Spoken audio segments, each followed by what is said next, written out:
Robin Hood Radio and the Robin Hood Radio Network is proud to present Leonard Lopate at Large, lively hour-long in-depth discussions providing overviews and context to topics usually covered in partial measures. His guests include leading thinkers, scientists, artists, economists, farmers, historians, authors, and politicians. Mr. Lopate is a Peabody Award winner whose numerous honors include 3 Associated Press Awards and 3 James Beard Awards.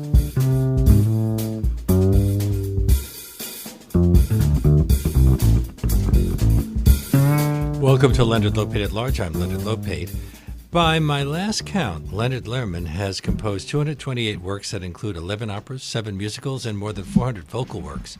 Since 1973, he has worked as conductor, coach, pianist, composer, and/or translator for the Metropolitan Opera, Bel Canto Opera, After Dinner Opera Company, Aviva Players, the Metropolitan Philharmonic Chorus, the Jewish Music Theater of Berlin, the Jewish People's Philharmonic Chorus, the Workmen's Circle Chorus, the Oceanside Chorale, the Blaue Jungs Hanseaten Dieren German Chorus of East Meadow, and the Bronx Opera. He's also the author and editor of a number of books, and he joins us now to talk about his distinguished career along with his wife and sometimes collaborator, soprano Helene Williams, and later we will be joined also by Thomas Smith. Hello, all. Hi, Len. Hello, Leonard. Thank you. And Leonard, I forgot to mention that you were also a radio broadcaster in the past. Didn't you once have a radio show on BAI from 1989, 1991? That's right. I was chief producer at the Harvard radio station back in 68 to 70. And in BAI, I produced morning music 3 times in 1979. Then in 1989, Stuart Hutchinson invited me on his show to do an interview about the Rosenberg cantata that I'd written. He interviewed Michael Maripol and myself, and he said, "You do this very well. You should have your own show." And they gave me my own show. It was called Music of All the Americas from 1989 to 1991. And you a DJ? Well, I'm an announcer and a see. producer. Somebody else was actually queuing up the records. Well, the first time I was on BAI in 87, Cynthia Bell had a show. And in fact, Helene and I have a website where we list 625 performances that we've done in public. And the first one was actually a taped performance that was done on that show in March of 1987, and Cynthia Bell didn't show up at the beginning of the show, so I got to interview Judith Shatton Allen until she showed up. I was the temporary host at that time, so yeah, I've done that. A typical BAI story. Was it one of your operas broadcast on BAI on December 25th, 1989, Hannah, the anti-war feminist Hanukkah opera? Correct. That was my 4th opera. The first 3 and parts of Hannah were broadcast during those morning music programs in 79, completed the opera in 1980, and it was an anti-war feminist Hanukkah opera that was broadcast on Christmas Day in 1989, the day that George Bush the Elder invaded Panama. So it was apropos. So it's an anti-war Absolutely. Opera that was broadcast on Christmas Day, the day of an invasion. That's right. Well, that's and the sounds like today. The kind of thing could happen right now. Well, it was the American premiere occurred finally in 2014 at Hebrew Union College, where I was teaching the first course in Jewish opera. But the broadcast was of the recording that we made in Heidelberg, or Mannheim Seckenheim. It was an American military theater that sponsored this anti-war opera. And we did that, and I think we have a clip from that, the very beginning of the opera, right? Were there many Jewish operas before the 20th century? The only person I could think of is Halevi, writing the librettist for Bizet. Well, Halevi's La Juive is a masterpiece. Yeah. And he wrote a number of other operas too. La Juive Errante and Noé was an unfinished opera that Bizet completed, actually, for his father-in-law, Halevi. And actually, Fomental Halevi is probably the first great Jewish opera composer, but there were many others. Anton Rubinstein, for example, wrote an opera about the Maccabees. It's the only other opera I know about the Maccabees besides my opera Hannah. But it's a fascinating opera written in Russian and in German, and I've taken that as a cue now because my newest opera is written in English and in German about Rosa Luxemburg. So is that your 12th? Yes. Isn't Hannah difficult to perform? You have a number of cantors, male and females, who sing major roles. Well, it was unique in 2014 that we were able to cast just about every role in the opera with a cantor. And they did it as a kind of an alumni event at Hebrew Union College. It was really spectacular. Well, there have been many cantors who've gone into classical music. The Metropolitan Opera had Richard Tucker. And Jan Pierce as well. And Robert Merrill. So, do they have those kinds of voices? They used to. The tragedy is that today they don't even teach piano or organ as a major. You have to learn guitar to be a cantor. And really. And even though I prepared 12 lectures for the course that I was teaching, I only got to give 2 of them before the students decided that the opera was not going to help them in their cantorial careers. I ended up giving 5 of the lectures sponsored by Joel Mandelbaum and the Maldip Foundation at the community church, where I conduct the chorus for the high holidays every year for the Metropolitan Synagogue since 2014. You work at both synagogues and Christian churches, a Presbyterian church as well. So you're non-denominational? I was Presbyterian church for 11 years, but I'm actually the Lutheran church right now. And I'm also artist-in-residence at an Anglican church, a Trinity Episcopal church in Roslyn. But liturgical music is not the same in different churches, although Jewish liturgical music in the Ashkenazic tradition almost sounds at times like Russian opera. Yes, more like Mendelssohn, actually. I mean, Moses Mendelssohn was the father of Reform Judaism, and his grandson, Felix Mendelssohn, wrote largely Christian music, but Elijah could be considered Jewish.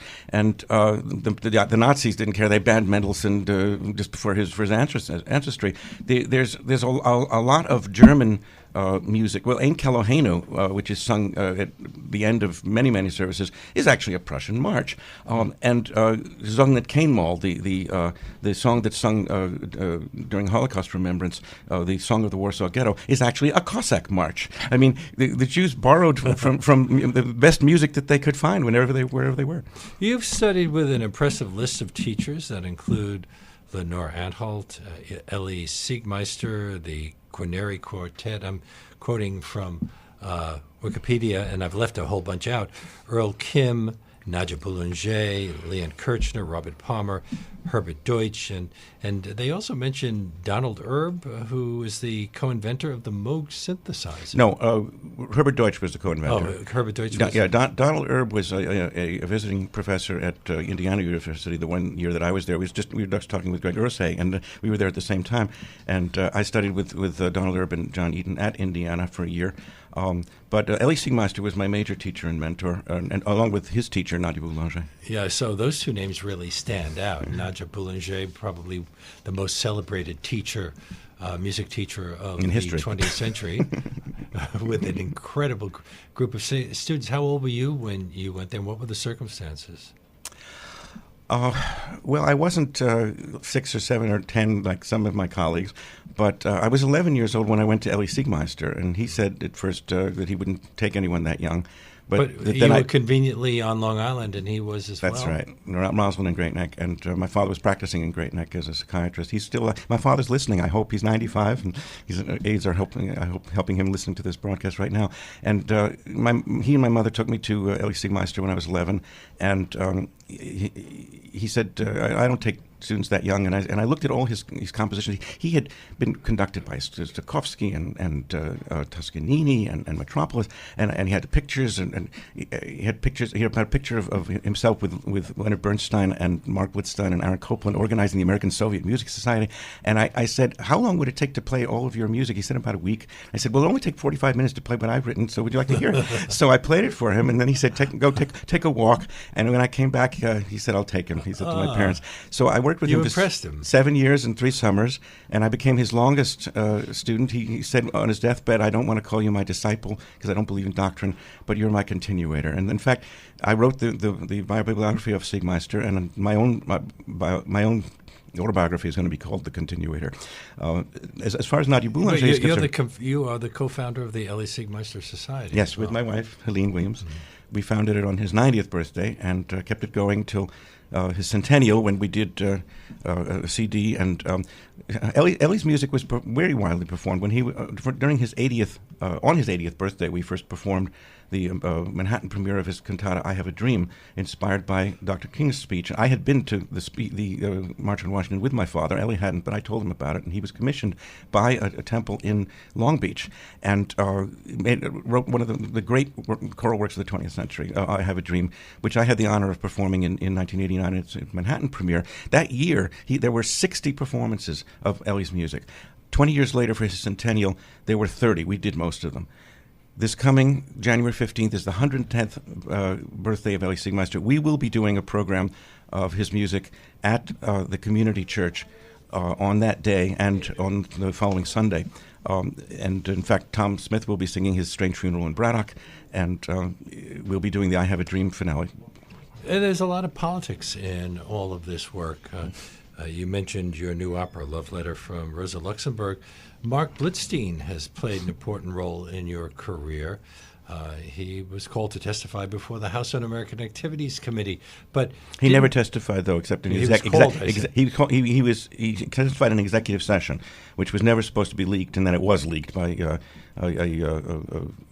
reporter named Sokolsky to try to disparage the Metropolitan Opera that had commissioned his Sacco and Vanzetti, which was his magnum opus that I spent 25 years completing. You completed two of his operas. Yes. In his style?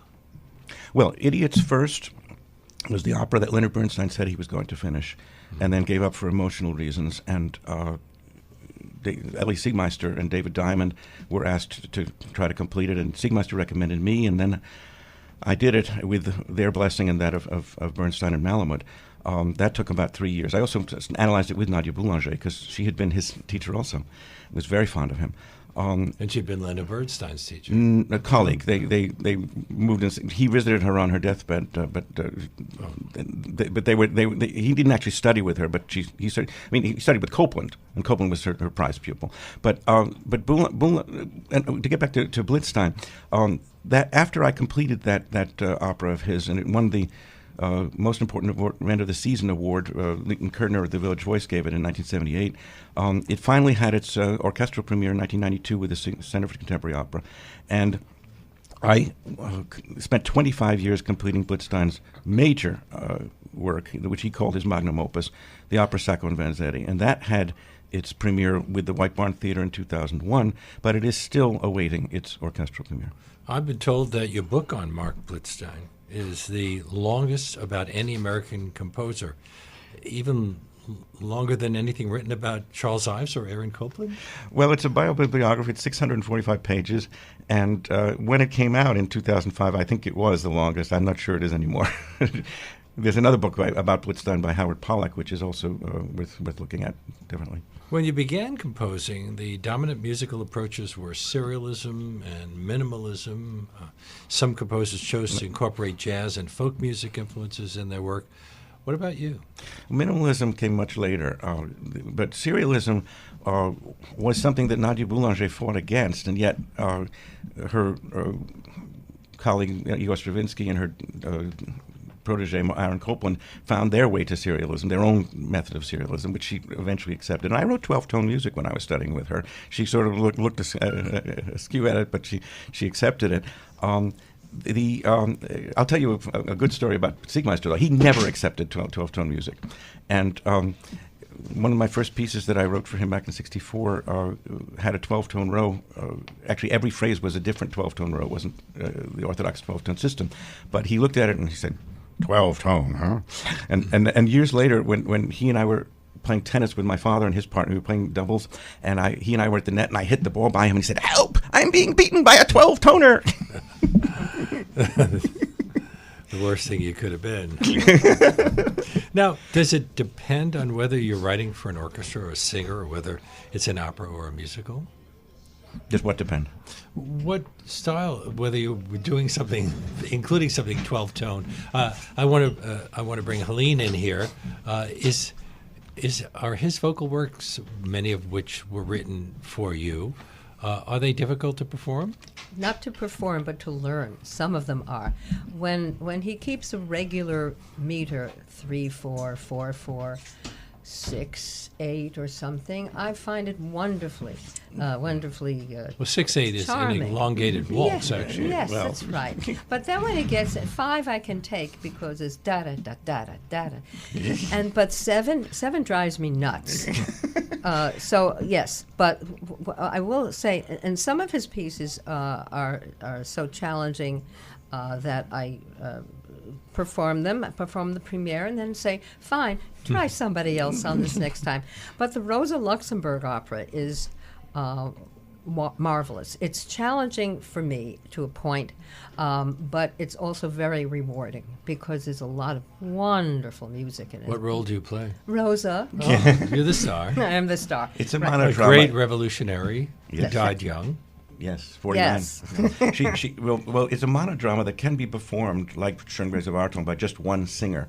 But optimally, one would have a flutist as well as a piano, a chorus, and 5 different men singing the men in her life. And we have that for these performances that we're doing in January. It's going to be performed in Hamburg in February with just one singer, and then again in October in Lüneburg with one singer and a flute and piano. But the way that Helene is doing, well, Tom is actually going to be singing one very small role, but the important role, the role of Karl Liebknecht, the socialist who stood up against the war and was killed with Rosa on January 15th, 1919. This is the centennial. This opera came about because Joel Mandelbaum invited us to a dinner with Susan Fox, his librettist for his operas, and she said, "What about an opera about Rosa Luxemburg?" I said, "That's a great idea. Let's do it." Wait, oh my God, January 15th is coming up. We have to do it immediately. And she said, "Well, I can't. I have other projects." But I found other collaborators that inspired by her in Berlin and in Wisconsin and New York and New Jersey. I'm speaking with Leonard Lehrman, a composer, and composer, conductor, and pretty much everything else in music, and with soprano Helene Williams, who performs much of his work. And in a little while, Helene, you'll be singing one of the pieces a cappella? Yeah, one of his earlier pieces that we collaborated on through the years. When did we premiere that? Well, this is a setting of a poem by Abel Meeropol. The man who wrote Strange Fruit. And The House I Live In with Will Robinson. And this opera, Darlin' Corey, which was premiered at Hofstra. It was Abel Meeropol, he wrote under the pen name Louis Allen, Abel Meeropol's and Elie Siegmeister's first opera. And then Abel and his wife Anne adopted the Rosenberg sons and were harassed by the FBI. And a number of people, including Siegmeister, cut them off out of fear. And it wasn't until many years later that they tried to get back together again. Abel already had Alzheimer's. It was impossible. So when Abel died, I approached his sons. I said, I have a recording of Darlin' Corey, which I played on WHRB, and would you like to hear it? They invited me up to hear it. It was a memorial to Abel Meeropol. They presented us with a book of his poetry, and in that book was this wonderful poem, Conscience, which I set to music, and it was one of the first I met Helene a month later, and it was one of the first of over 150 pieces that I have written for Helene. Now, you collaborate with Leonard on these pieces. What is that collaboration like? Well, are you writing some of the music as well? No, what happens is that he'll come up with a libretto. I will look at the libretto and I'll say, I've got too many S's there, I can't sing. and he'll set it and I'll say, I can't sing that vowel up there, can we change the word? He'll say, no, I need that melody. So I said, all right, well, so this is our collaboration. Also, it does, once in a while, I do help him with a word or with a formal structure type of thing, saying, for example, there was one piece that you wrote that I said, well, why don't you have him do some whistling as an interlude? Remember that piece? Yeah, we got a lot of whistling in the opera, whistling and humming, actually. But not in this opera. There was the Booby Trap. Oh, that's a different show, yeah. Right, I'm not sure I could whistle in a 12-tone row. He wrote a 12-tone Christmas carol once on a dare. That's right. Very cute. There is no 12-tone music in this particular opera, but one of my most recent works is 12-tone. I had an experience similar to what I think you had, which was that I belonged to an organization that I really promoted and doubled the membership and tripled the number of concerts, and did the most successful concert they'd ever had in their history. And then I was told that I was being expelled without any opportunity to defend myself, without any grounds, and I appealed to no avail. And I was so crestfallen that I set to music Emily Dickinson's "Why Do They Shut Me Out of Heaven?" I sing wish too I'd thought loud. of that. Well, I did. In the middle of the night, coming back from a trip to Europe, having learned the news that all my appeals were in vain. And that piece, I set it as a 12-tone roll, and I sent it to a number of composers, and Joel Mandelbaum responded by writing a late 19th century style Brahmsian Wolfing accompaniment for the 12-tone roll. And it's going to be premiered at our concerts at Community Church January 15th and January You have 20th. a lot of things coming up. You said some of them in Europe, but also in the New York area? January 13th is the premiere of the opera and of Mark Blitzstein's children's cantata, which I resurrected from 1934. It was never performed. And the Eli Siegmeister piece that we talked about. That's going to be at the Puffin Cultural Forum, Teaneck, New Jersey, on the 13th of January at 4 o'clock. And then that program, most of it, will be repeated. All of it will be repeated with some additions, actually, at January 15th and 20th at the Community Church, and January 26th, that's a Saturday afternoon, at Long Beach Library. Now, you sent us a list of things that you would love to hear on today's show. What's the first piece? Well, Hannah is the opera that we were talking about that was broadcast, the last opera of mine broadcast on BAI. So it will be repeating, it'll be coming back to BAI in a sense? In a sense. We'll just hear like the first minute of it. Oh. It's a very calm prologue, which is then disrupted as the sanctuary is invaded by Seleucid soldiers that have an orgy and rape, which sets the scene for the rest of the opera. Now, this is the story of the Maccabees that we don't normally hear. That's right. This is the story of Hannah. This is what leads up to the Hanukkah story. Hannah, the daughter of Mattathias, tore off all her clothes at her wedding night to protest having to sleep with the local overlord according to the law of the first night, sort of the marriage of Figaro 2,000 years earlier. And at first they were about to kill her, and then she pleaded. The ruler had the right, or took the right, to sleep with a woman on the virgin bride before she got married. On the night of her wedding. And she did not want to do that. And she objected to this, and she appealed to her brothers in the name of shame, and they responded by going to the hegemon and demanding justice. And when he refused to give that to them, they killed him. And that was the beginning of the Maccabean revolt. And Rashi has Rashi is a commentator on the Talmud.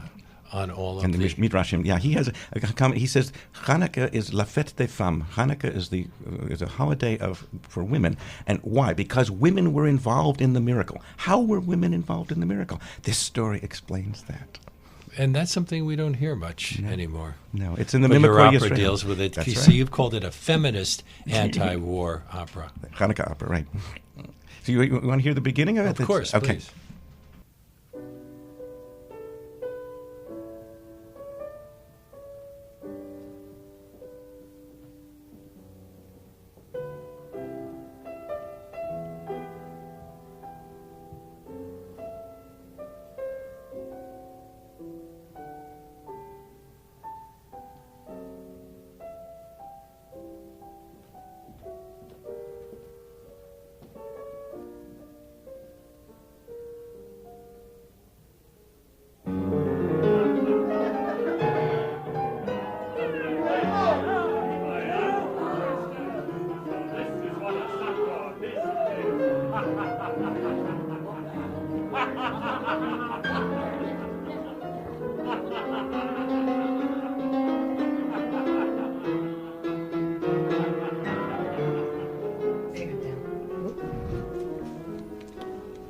So that was just a brief excerpt from the opening of the opera, and then those people who are laughing are soldiers? Yeah, there's a Seleucid soldiers desecrating the temple, and it was the desecration of the temple, of course, that outraged the Maccabees so much. And Hanukkah means consecration, reconsecration. More than the rape, you think? Yeah, there was the temple was seen as the rape of the temple, and a woman was raped at the same time, and the fact that women were treated as property is part of the message of the opera. Interestingly, it was performed by the 7th Army Soldiers Corps. That's right. Members of the 7th Army Soldiers Corps. The 7th Army doing an anti-war opera. Right. Well, that must have gone over well, but it was in Germany, so I guess...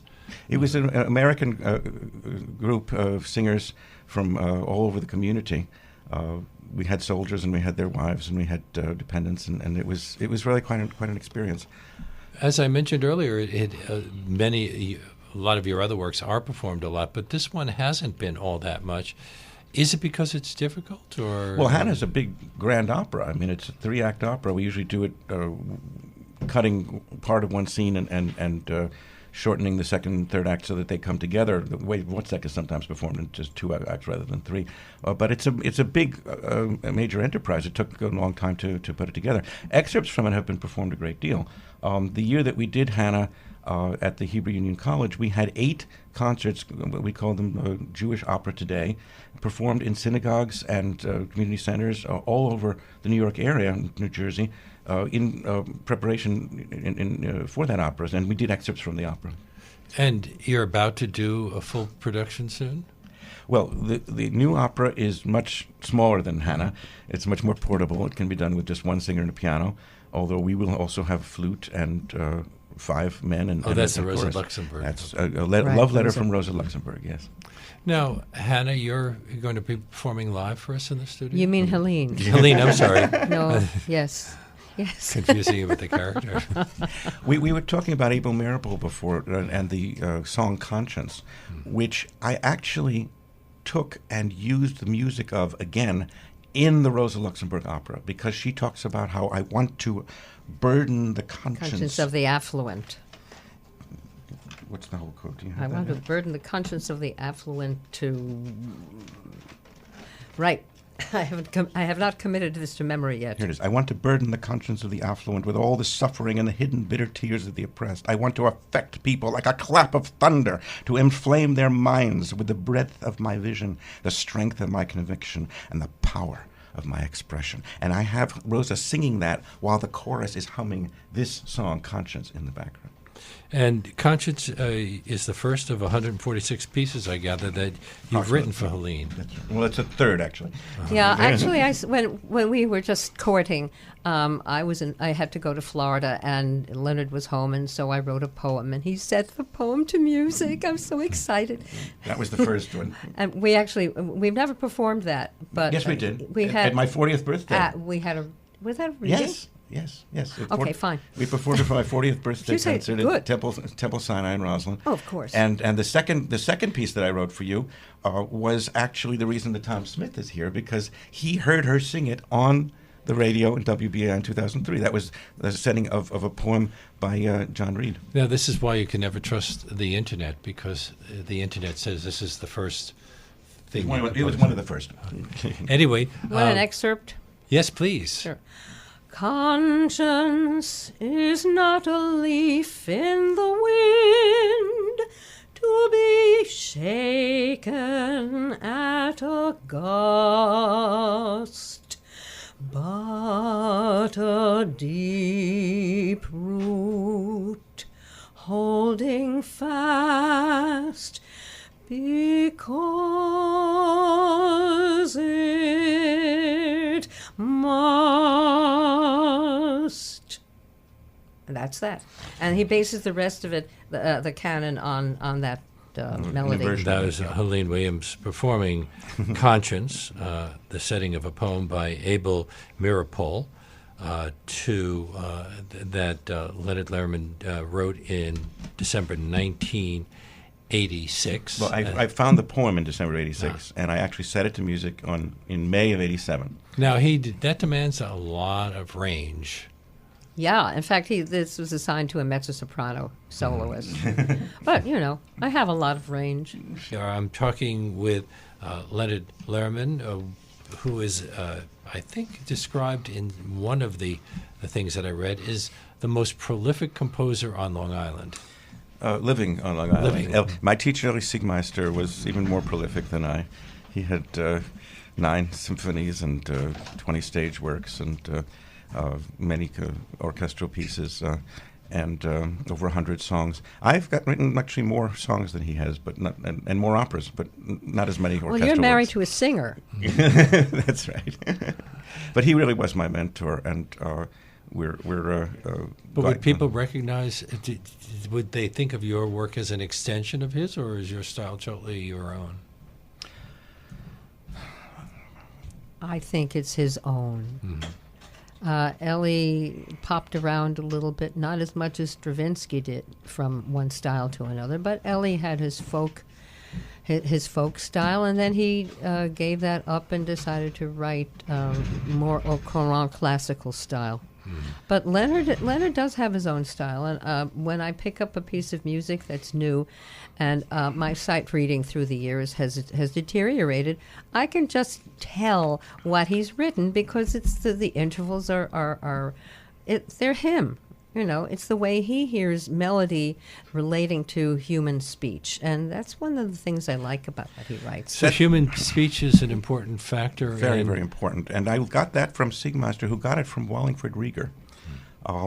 The idea that prosody is so important. This is something that Stravinsky discarded when he was writing in a language that wasn't his own. His Russian settings are true to the Gajic accents of the language, but he didn't care when he was writing in English. We talked to Robert Kraft about that. I mean, the Rake's Progress is some of the most beautiful music and some of the worst set texts in the world.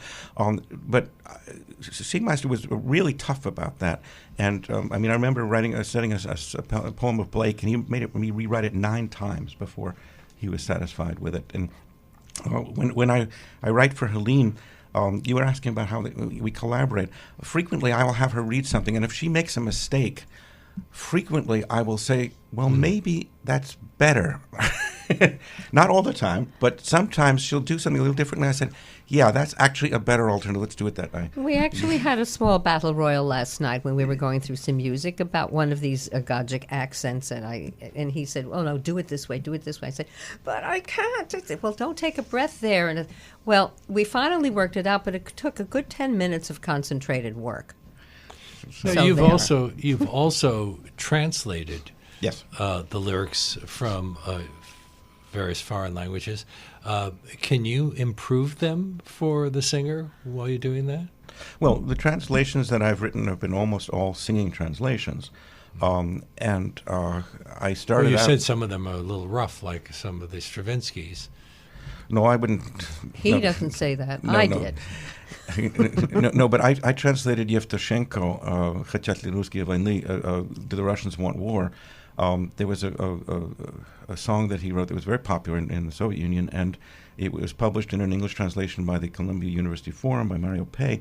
But I had a record of it, and the translation didn't go with the music.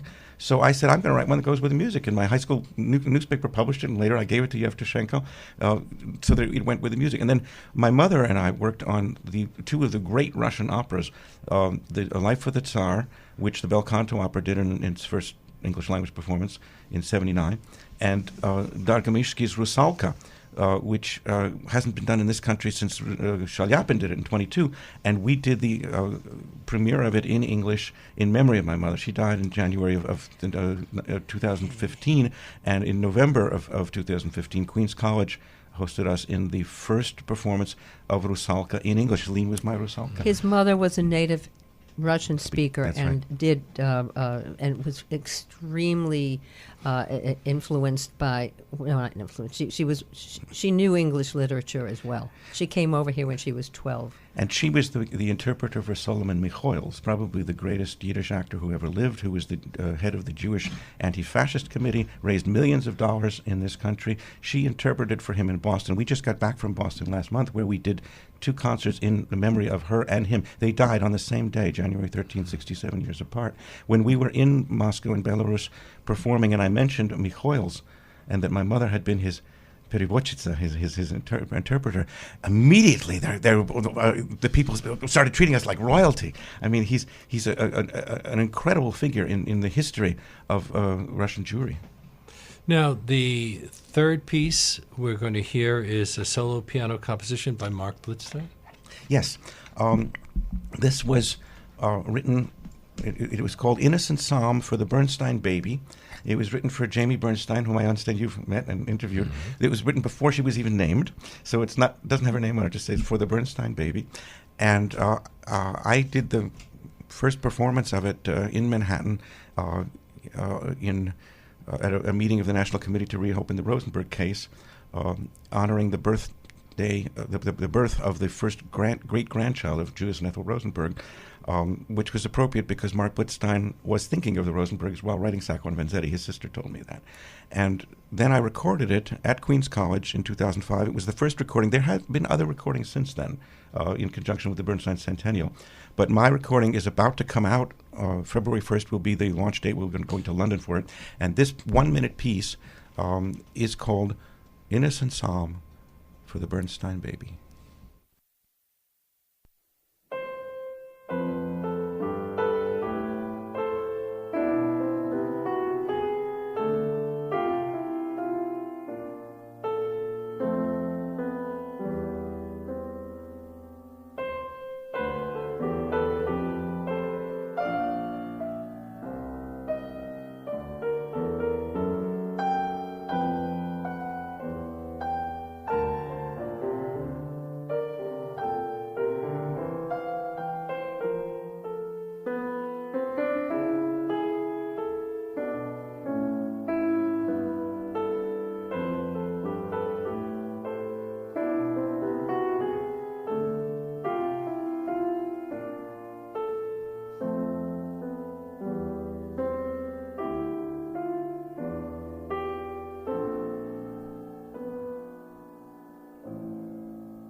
And that's you playing, Leonard? Yes.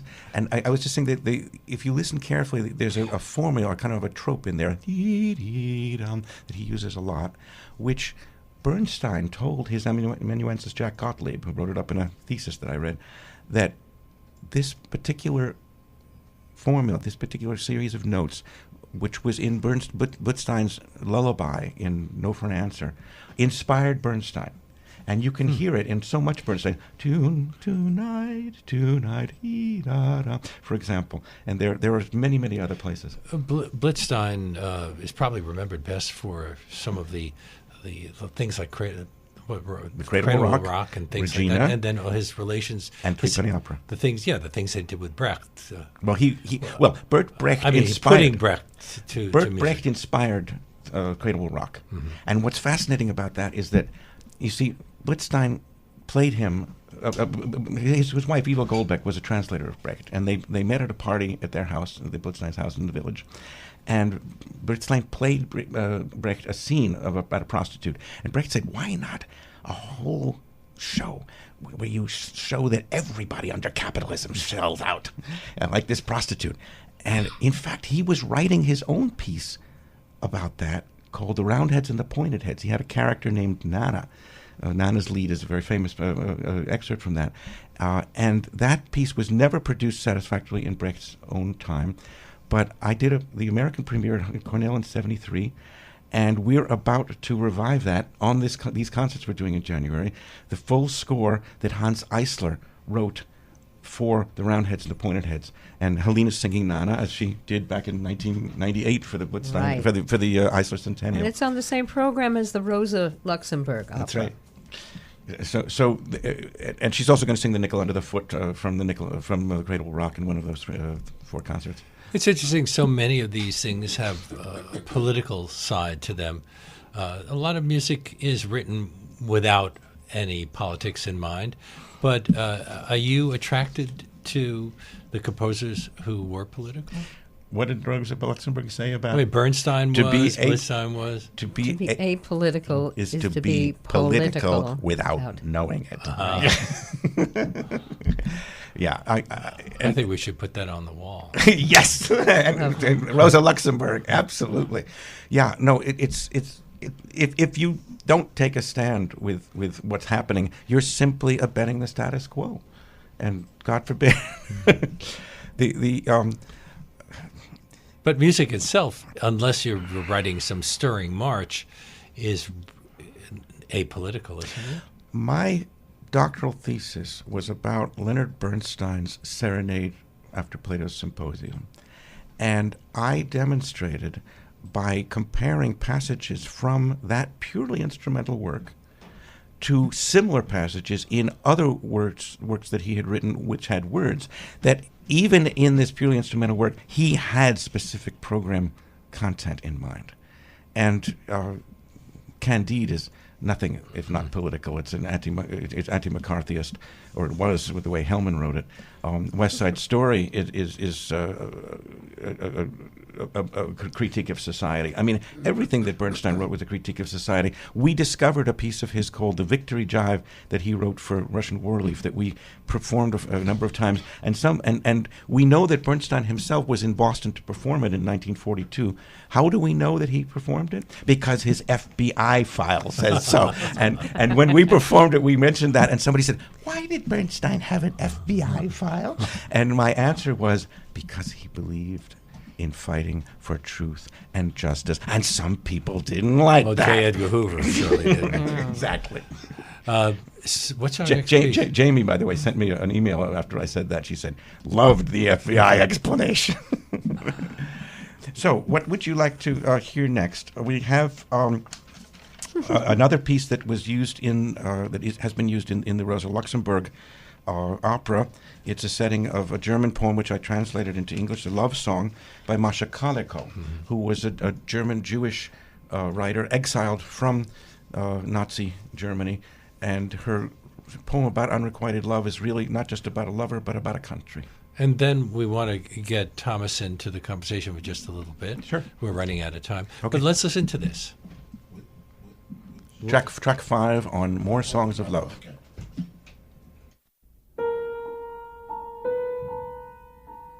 Should you decide you don't love me, I beg you to confide it.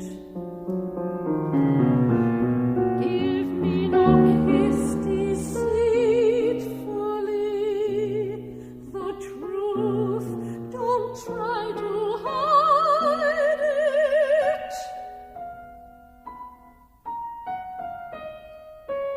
You needn't swear fidelity, long as it's been I've known you. If you've had enough of me, know that I do not own you.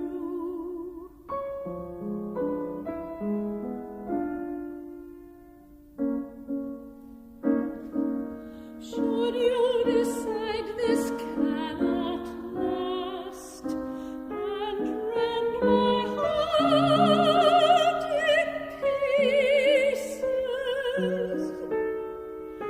then do not ask what's past is best.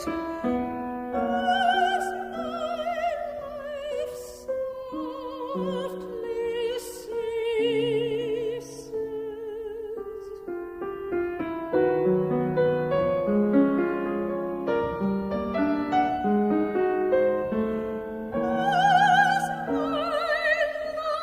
life softly ceases.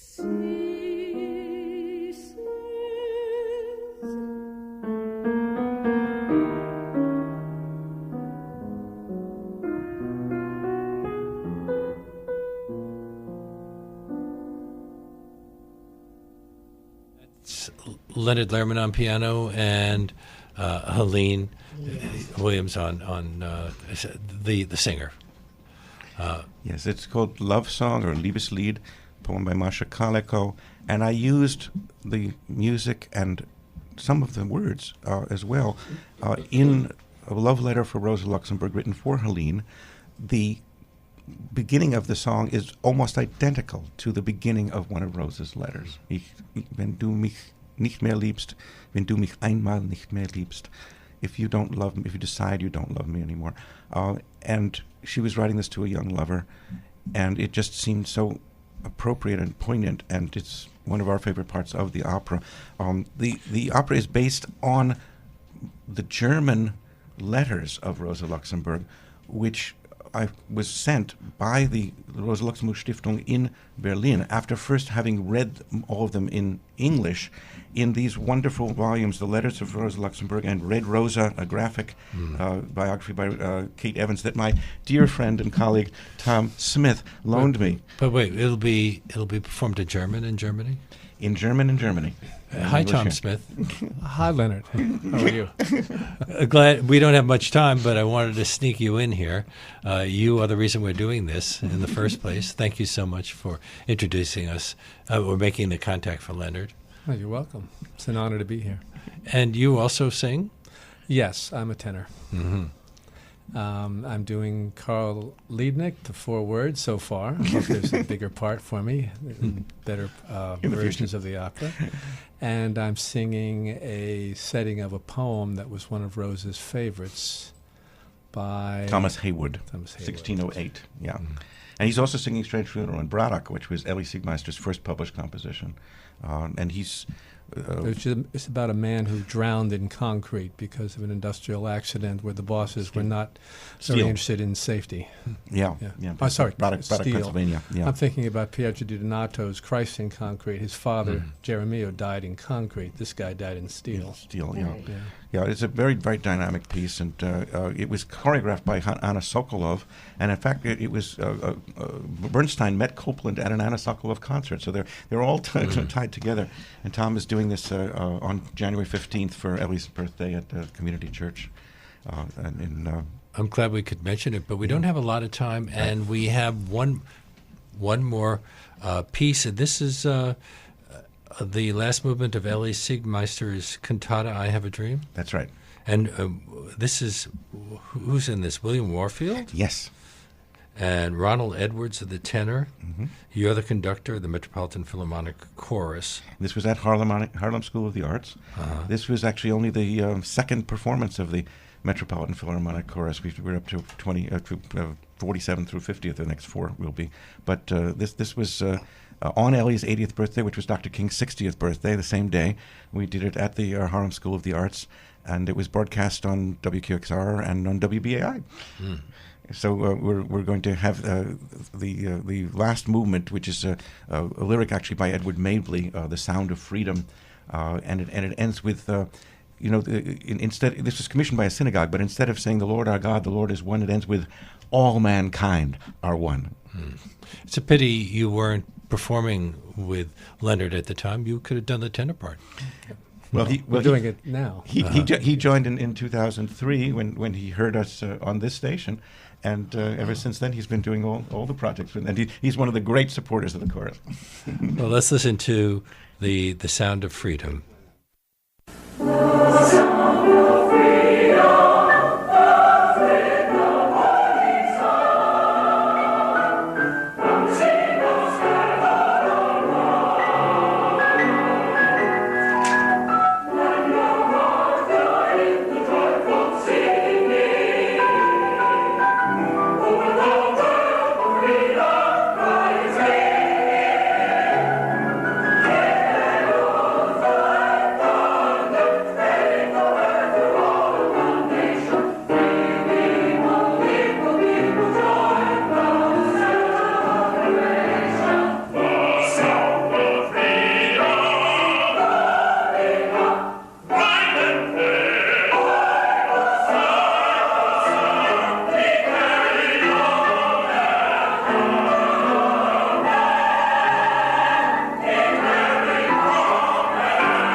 The words of Martin Luther King, Jr., put to music by Elie Siegmeister, performed by William Warfield, Ronald Edwards, Leonard Lehrman, the conductor of the Metropolitan Philharmonic Chorus and performed at the Harlem School of Arts on January 15, 1989. Does that get performed much more? No, Ellie's music, as I said, we had 60 concerts his 80th birthday year, and 30 his centennial, and now 110th.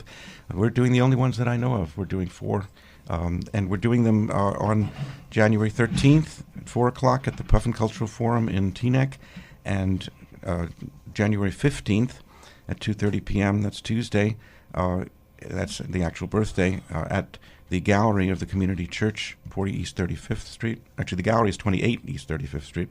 And then the following Sunday, the 20th, at 2:30 p.m.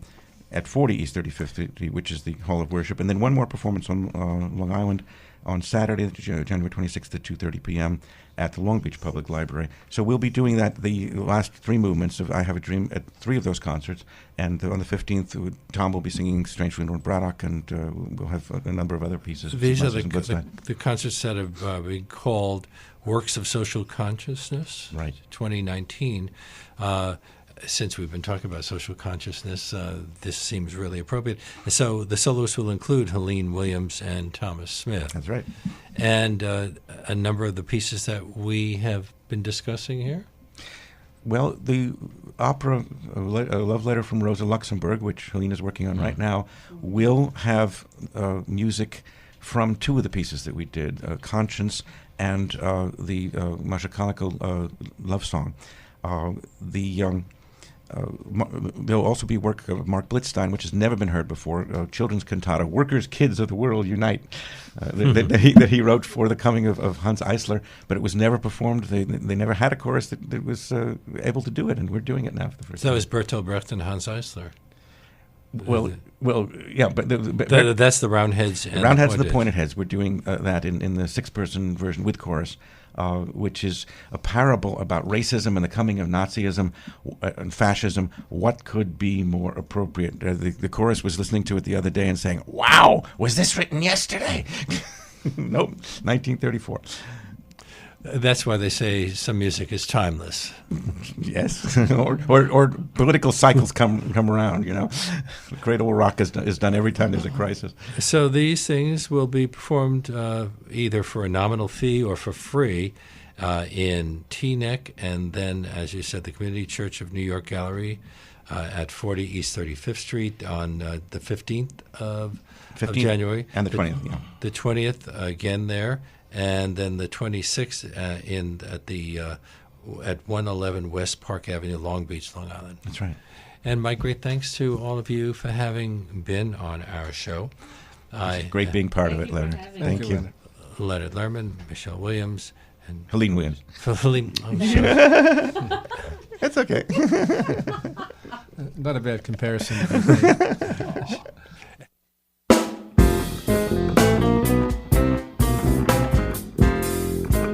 And that does bring us to the end of our show. My great thanks to Leonard Lehrman, Helene Williams, and Thomas Smith, to Reggie Johnson, who was at the audio controls, to Charlie Morrow, who composed our theme music, and to my producer, Jesse Lent, who helps make things run smoothly. Leonard Lopate at Large comes to you on Saturdays at 4 and Tuesdays at noon. You can subscribe to Leonard Lopate at Large podcast on iTunes and by clicking on Robin Hood Radio's archive program site, which is robinhoodradio.com. You can also check out Leonard Lopate at Large Facebook page. We hope to see you next week.